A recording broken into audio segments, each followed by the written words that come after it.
ഇപ്പോൾ വന്ന് അനാഥാലയത്തിൽ പോലും കുഞ്ഞുങ്ങൾ സുരക്ഷിതരല്ല എന്ന് കേൾക്കുമ്പോൾ പിന്നെ ഈ കുട്ടികൾ എവിടെയാണ് സുരക്ഷിതരാവുന്നത്? സ്വന്തം വീട്ടിൽ സുരക്ഷിതരല്ല, പിന്നെ പൊതുസ്ഥലത്ത് സുരക്ഷിതരല്ല, സ്കൂളുകളിൽ സുരക്ഷിതരല്ല.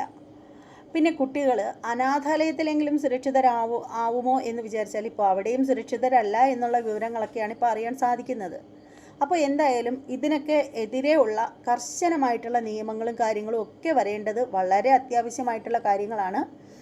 അപ്പോൾ ഇതേക്കുറിച്ചിട്ട് പറയുന്ന, അതായത് ഇപ്പോൾ നടന്ന നമ്മുടെ ജീവമാതാ കാരുണ്യയിലെ ഉദയഗിരി ഗിരിജയുടെയൊക്കെ സംഭവങ്ങളൊക്കെ വെച്ചിട്ടുള്ള ഒരു വീഡിയോ വന്നിട്ടുണ്ട് എൻ്റെ ചാനലിൽ.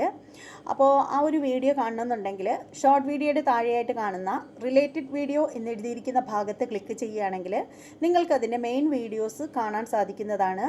അപ്പോൾ വീഡിയോ മുഴുവനായും കണ്ടതിന് ശേഷം നിങ്ങളുടെ അഭിപ്രായങ്ങളെല്ലാം കമൻറ്റ് ബോക്സിൽ രേഖപ്പെടുത്തുക.